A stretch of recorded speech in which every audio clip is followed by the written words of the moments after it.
Assalamualaikum warahmatullahi wabarakatuh. Salam sejahtera untuk kita semua. Perkenalkan, saya Fitri SEMM. Saya salah satu dosen tetap di Prodi S1 Manajemen Fakultas Ekonomi dan Bisnis Universitas Riau dengan NIDN 0020117206. Dalam video ini, saya akan menampilkan kegiatan pengajaran yang saya lakukan pada salah satu mata kuliah yang saya ampu, yaitu mata kuliah Manajemen Keuangan Perusahaan Lanjutan. Sebelumnya, saya akan menjelaskan terlebih dahulu mengenai mata kuliah Manajemen Keuangan Perusahaan Lanjutan ini. Mata kuliah Manajemen Perusahaan Lanjutan ini merupakan mata kuliah wajib program studi S1 Manajemen yang disajikan pada semester 4 dengan bobot 3 SKS. Mata kuliah ini merupakan lanjutan dari mata kuliah Manajemen Keuangan Perusahaan pada semester 3.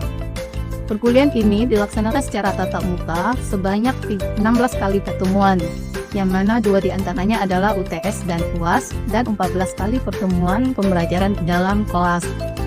Dalam mata kuliah ini, mahasiswa mengenal dan memahami berbagai konsep keuangan serta penerapannya. Penekanan pada mata kuliah ini akan diarahkan pada 3 keputusan keuangan, yaitu keputusan investasi, keputusan pendanaan, serta keputusan distribusi pendapatan. Adapun capaian pembelajaran pada mata kuliah ini yaitu mahasiswa mampu menguasai teori dan konsep yang relevan dengan manajemen keuangan dalam bentuk diskusi kelompok dengan baik, serta mahasiswa mampu menganalisis informasi yang relevan dengan isu-isu terkini dalam topik manajemen keuangan. Mahasiswa mampu mengaplikasikan bidang keahlian dalam pengambilan keputusan, dan mahasiswa mampu mengaplikasikan peraturan-peraturan yang relevan yang bersumber dari data-data yang ada. Metode pembelajaran yang dilakukan dalam mata kuliah ini adalah dengan ceramah, tanya jawab, dan diskusi kelompok.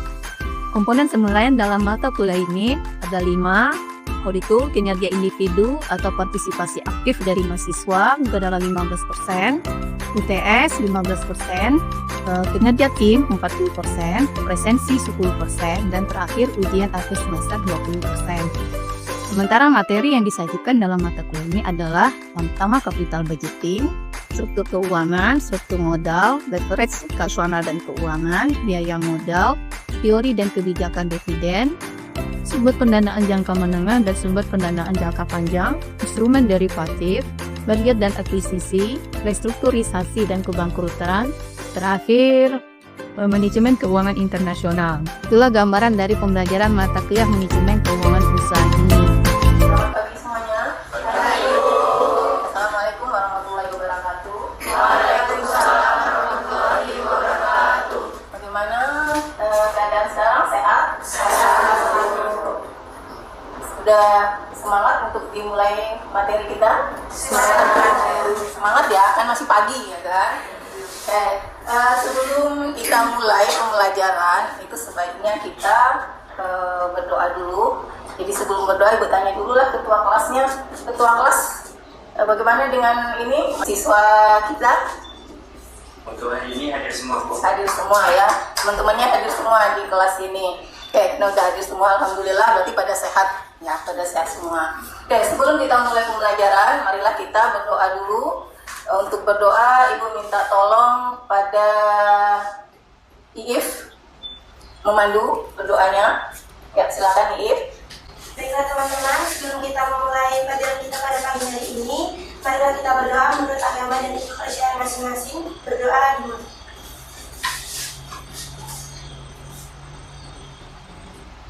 Berdoa selesai. Pembelajaran kita tentang capital budgeting ini. Capital budgeting ini adalah pertemuan yang ketiga ya. Yang mana materi ini adalah 2 pertemuan. Pertemuan yang pertama itu sudah kita lakukan di Rabu kemarin, materi-materi tentang capital budgeting. Dan yang untuk hari ini kita masuk ke kasus, ya kan? Karena metode pembelajaran kita adalah case based. Siapa sih ini yang bisa menyebutkan apa sih itu kapital? Siapa? Oh ya, silakan Iif. Nah, kapital itu merupakan aktiva tetap yang digunakan dalam operasi perusahaan. Iya, jadi di sini kita capital budgeting ini menyangkut ke aktiva tetap, ya kan? Aktiva tetap, apa aja contoh dari aktiva tetap? Pabrik, apalagi? Kendaraan, ya kan? Apalagi? Bangunan, ya. Jadi kalau kita membahas tentang kapital, berarti pasti di pikiran kita itu adalah aktiva tetap. Yang mana aktiva tetap ini kalau di dalam laporan keuangan, yaitu di dalam mana laporan keuangannya aktiva tetap? Di neraca ya kan? Nah, di neraca. Itu ingat ya, apalagi yang ambil konsentrasi keuangan. Itu kalau ambil konsentrasi keuangan, laporan keuangan itu jangan sampai tidak tahu. Okay? Jadi kapital ini berada di laporan neraca, kan? Di laporan neraca yaitu pada sisi kiri.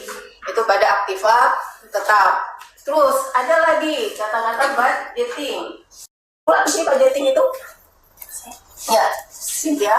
Jadi anggaran atau budgeting merupakan suatu perencanaan mengenai arus kas masuk dan keluar yang diprediksi di masa mendatang. Ya. Oke ya, makasih Cynthia. Yang namanya budgeting itu adalah suatu proses ya, suatu proses arus kas masuk dan arus kas keluar. Ya, sekarang kita lihat sini tadi yang disebut modal, yaitu katanya merujuk pada aktiva tetap, ya kan? Terus yang budget, anggaran adalah suatu rencana yang menjelaskan arus kas keluar dan arus kas masuk, ya kan? Ini yang disebut dengan modal. Karena materi kita adalah capital budgeting, nah, kira-kira siapa yang bisa merangkum? Capital budgeting itu apa? Ya, silakan Siti. Jadi capital budgeting itu adalah keseluruhan proses menganalisa proyek-proyek dan menentukan apakah proyek tersebut harus dimasukkan ke dalam anggaran modal. Oke, makasih Siti. Kita lihat di sini, benar nggak ya yang kata Siti? Tapi benar ya, keseluruhan proses menganalisis proyek-proyek dan menentukan apakah proyek tersebut harus dimasukkan dalam anggaran modal. Berarti proyek yang kita masukkan ke dalam anggaran modal ini adalah proyek tersebut layak atau tidak ya, atau diterima atau tidak. Kalau nanti diterima, baru kita masukkan ke dalam capital budgeting. Oke, di sini ada proses penganggaran modal. Ya, apa aja nanti proses penganggaran modal. Berarti kita memperkirakan dulu arus kasnya, arus kas proyeknya. Terus kita tentukan bagaimana risiko dari arus kas proyek. Ya, ini juga sudah kita bahas, ya kan? Terus arus kas yang didiskonto, menghitung present value, ya, masih ingat ya, menghitung present value. Terus nanti present value dari arus kas masuk dibandingkan dengan present value dari arus kas keluar. Ya. Terus ada di capital budgeting ini cash flow ya, aliran kas ini dia bagaimana dibandingkan dengan akuntansi. Ya, dibandingkan dengan akuntansi. Makanya di sini judulnya aliran kas versus keuntungan akuntansi. Lihat dari tabel perbandingan antara yang akuntansi dengan cash flow. Berarti kalau ini laba rugi, laporan laba rugi ini adalah akuntansi. Kalau yang kas masuk atau kas keluar inilah yang kita manajemen keuangan. Ya. Kita lihat di sini ada penjualan, ada biaya tunai, ada depresiasi, laba sebelum pajak dan laba setelah pajak. Ini nggak asing lagi ya bagi kita.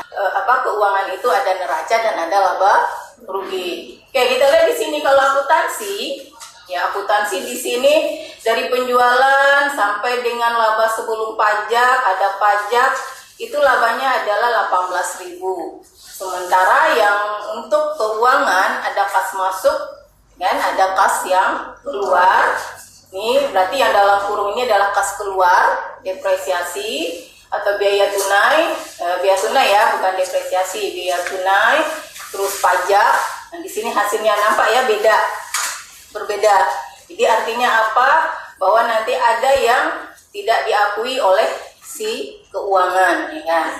Ya, bagaimana menghitung cash flow? Ini adalah laba setelah pajak ditambah dengan depresiasi. Ini dapatnya 68. Ini katanya mau masukkan bunga. Itu ada keputusan pendanaan. Nah, keputusan pendanaan. Kita lihat kalau di akuntansi ada biaya tunai, ada depresiasi, ada bunga. Ini ditotalkannya dapatlah dia 6.000. Kalau kita bandingkan tadi dengan tabel yang pertama, ya kan? Dengan tabel yang pertama yang di akuntansi laba setelah pajak ini tanpa ada keputusan pendanaan besar apa kecil nih? 18 ya kan? Kalau setelah adanya pendanaan, lihat lebih kecil, ya. Berarti di sini ada biaya yang harus dikeluarkan. Ya, kita lihat ini. Kita lihat kalau di keuangan. Di keuangan dengan adanya keputusan pendanaan, angkanya 68. Yang tadi sebelum adanya keputusan pendanaan sama ya, 68. Siapa yang bisa mengambil kesimpulan? Akuntansi versus keuangan. Ya, silakan Ditni. Kalau menurut Sydney ya Bu, keputusan simpulnya itu pada tabel 1 dan 2 itu kalau di lapor laba rugi akuntansi itu laba bersihnya itu berbeda Bu, dengan yang biaya sendiri sama yang hutang. Sedangkan di manajemen atau di cash flow itu maupun ada biaya sendiri ataupun dengan hutang itu hasilnya sama. Iya. Ya, seperti kita lihat buktinya ini ya. Kita lihat tadi buktinya tanpa adanya hutang itu ini kalau akuntansi 18.000, tadi adanya hutang jadi 6.000. Sementara kalau di keuangan tetap ya, jadi tidak ada tergantung ini ya. Kalau kita di aliran kas atau di keuangan tidak peduli dia apakah ada keputusan pendanaan atau tidak ya. Kemarin juga sudah ada aliran kas. Ayo, siapa yang bisa untuk aliran kas? Ada 3 kan? Ya.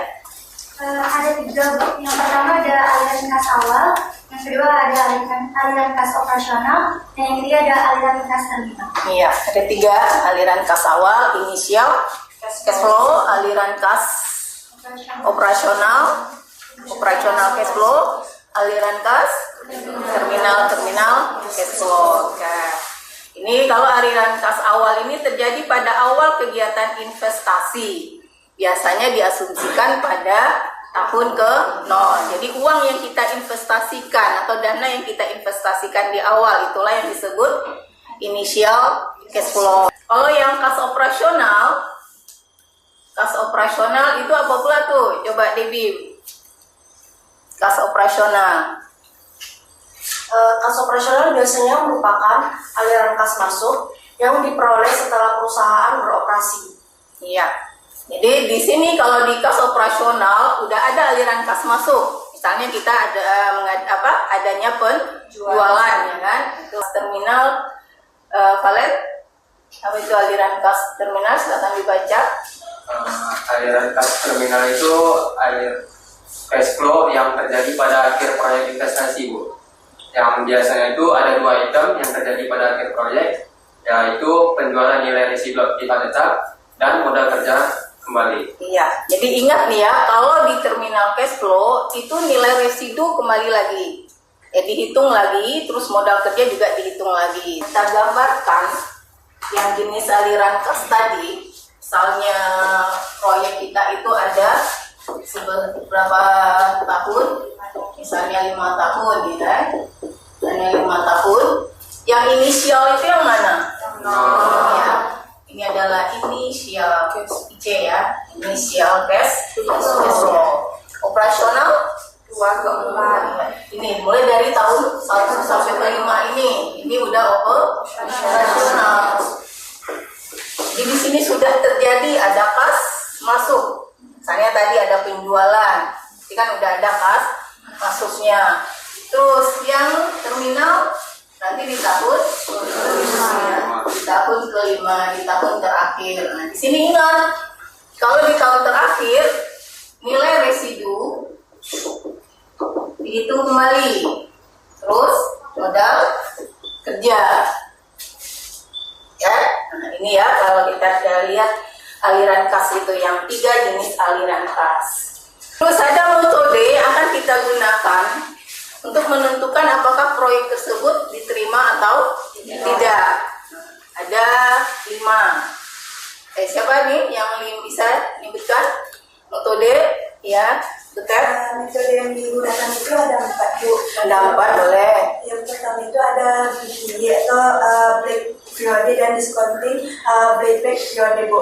Nah, yang kedua itu ada NPV, itu sama dengan kas masuk dikurang kas keluar. Nah, yang ketiga itu ada IRR, Bu. Nah, yang terakhir ada profitabilitas indeks, Bu, yang mana kas masuk dibagi sama kas keluar. Ya, ada PI ya. Yang pertama ada PP, kita singkat payback period. Di payback period ini adalah periode pengembalian investasi. Yang akan dipilih yang mana nih kalau payback period? Yang kalau lebih dari satu, yang lebih dari nol. Jangkanya lebih, jangka waktunya lebih pendek, ya kan? Jangka waktunya lebih pendek. Misalnya proyek kita nih 5 tahun nih. Proyek kita untuk melihat PP-nya, payback period, rupanya kita bisa nih kembali di tahun kedua. Sementara ada lagi proyek yang satu lagi juga jangkanya 5 tahun. Dia PP-nya di tahun ketiga. Nanti mana yang akan kita pilih? Yang tahun kedua. Ya, jadi PP-nya itu payback period itu dipilih yang jangka waktunya pendek. Di payback period ada lagi cara menghitungnya dengan discounted, ya kan? Nah, di sini itu apa pula? Untuk discountednya itu di sini sudah berlaku time value of money.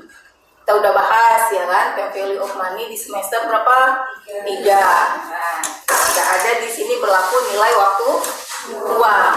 Apalagi tadi habis PP, terus NPV ya kan? NPV ya, NPV itu yang mana yang akan kita ambil kalau proyek itu diterima?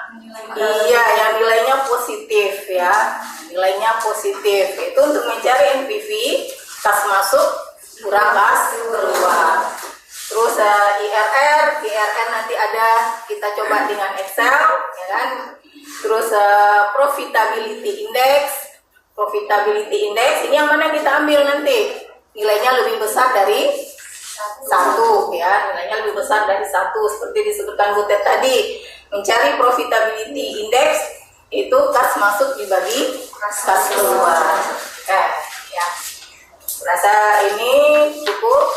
Ikutkan ke kasus kita, ya kan? Ke kasus kita, silakan dikeluarkan laptopnya.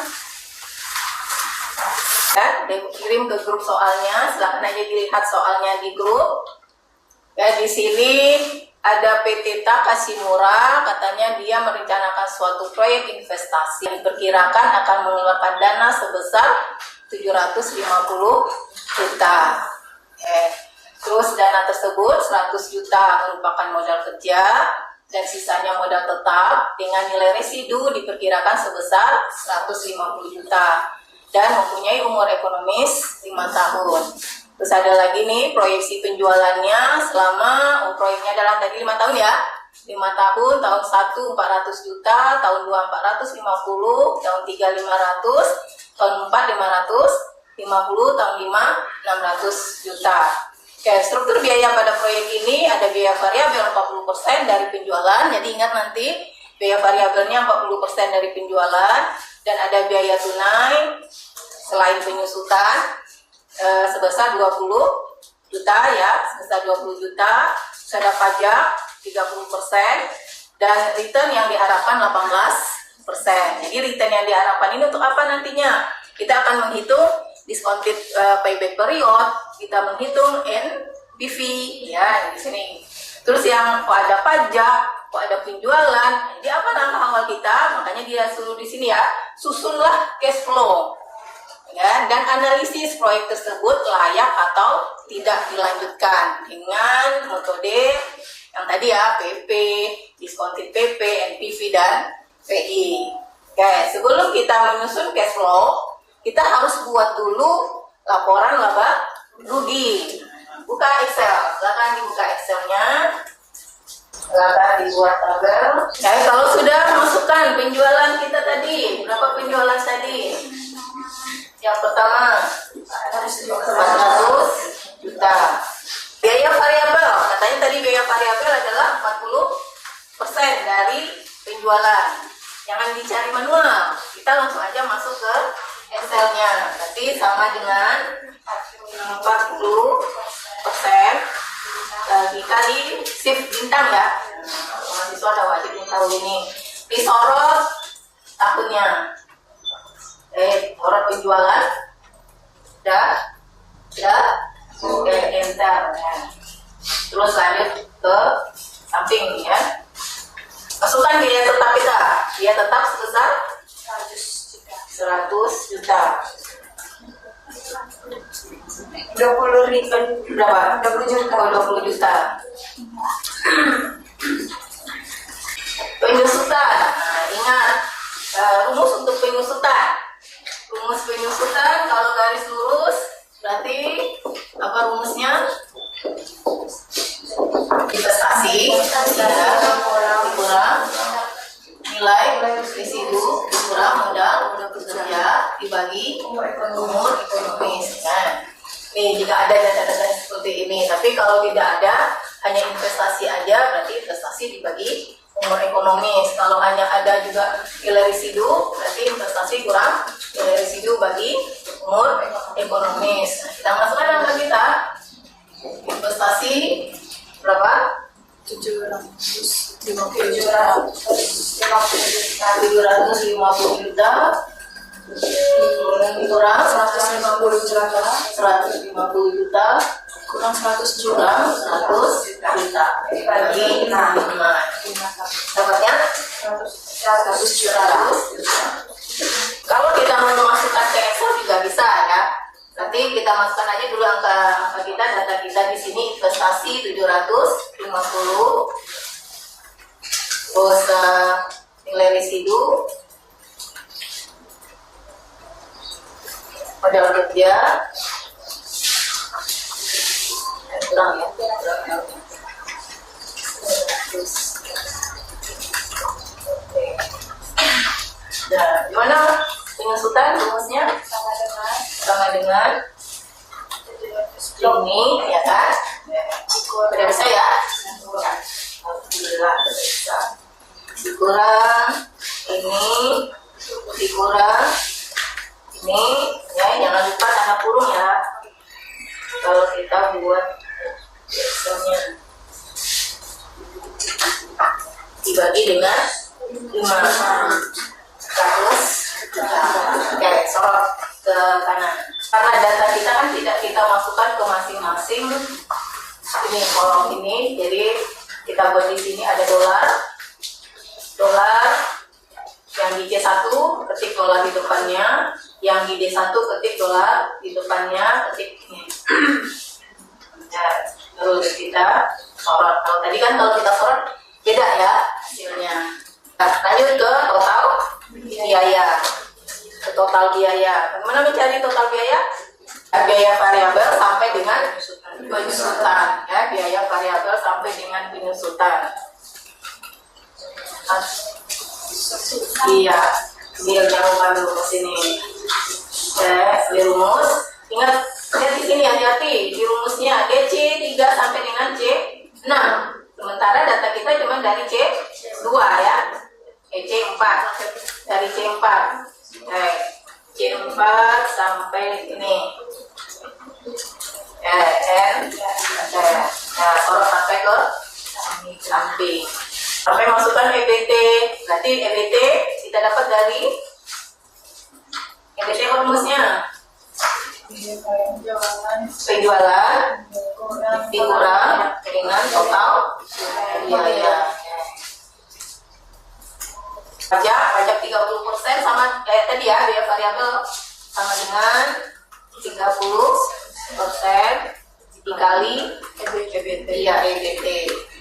Oke, dapat 36. PAT atau laba bersih setelah pajak. Bagaimana mencarinya? EBT. Iya, EBT dikurang dengan pajak. EBT kurang dengan pajak. Itu masukkan penyusutan yang tadi 100 juta. Masukkan yang 100 juta.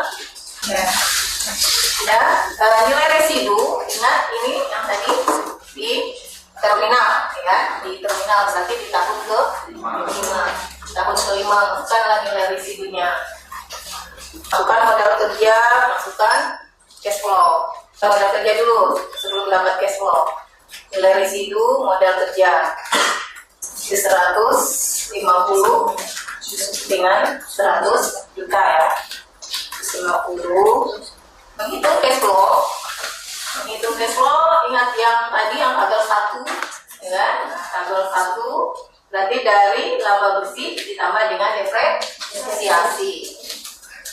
Langsung klik sum, ambil dari AT sampai ke sekian.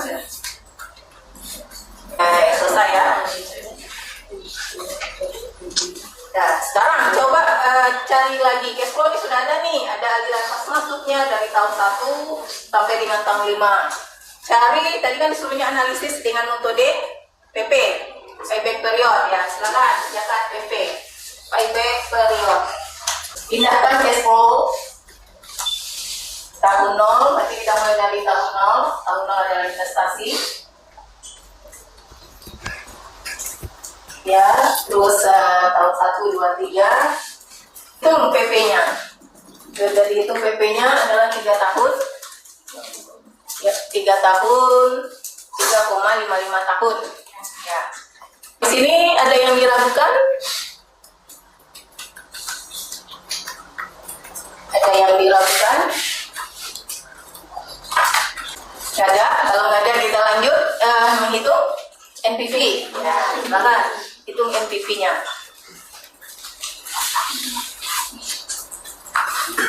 Pindahkan tabel yang tahun ini tahun 0 sampai 5, cash flow-nya sama. Apa lagi? Ya, bunga 18%. Masukkan bunga 18%. Terus kalikan cash flow kali dengan bunga tadi ya, yang 18%. Nah, coba dapat NPV-nya.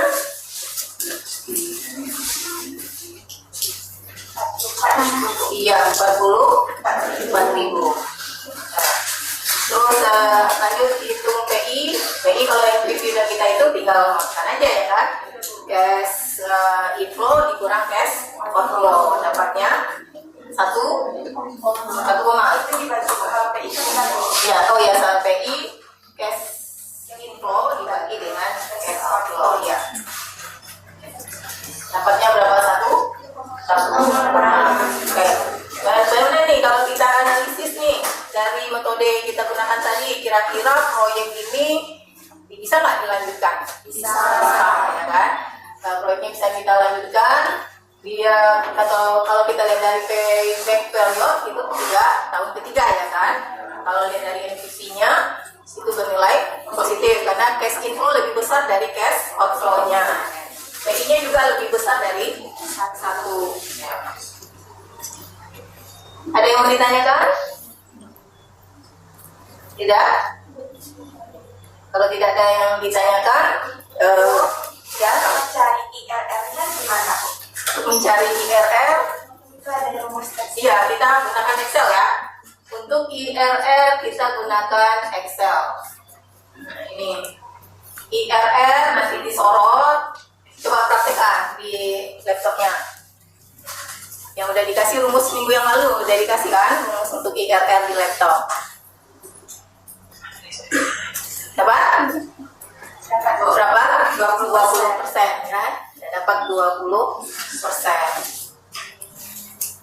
Oke, jadi kesimpulan kita dari kasus ini gimana kesimpulannya? Proyeknya diterima. Iya, proyeknya diterima ya kan. Berarti PT Takashimura tadi ya. Nah, PT Takashimura sudah bisa melanjutkan proyeknya ini. Ya, kalau gitu materi kita untuk capital budgeting selesai. Minggu depan kita lanjut dengan struktur keuangan. Nah, kalau tidak ada yang bertanya, berarti paham.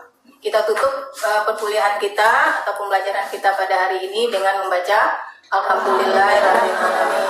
Diakhiri dengan wabillahi taufiq wal hidayah. Wassalamualaikum warahmatullahi wabarakatuh.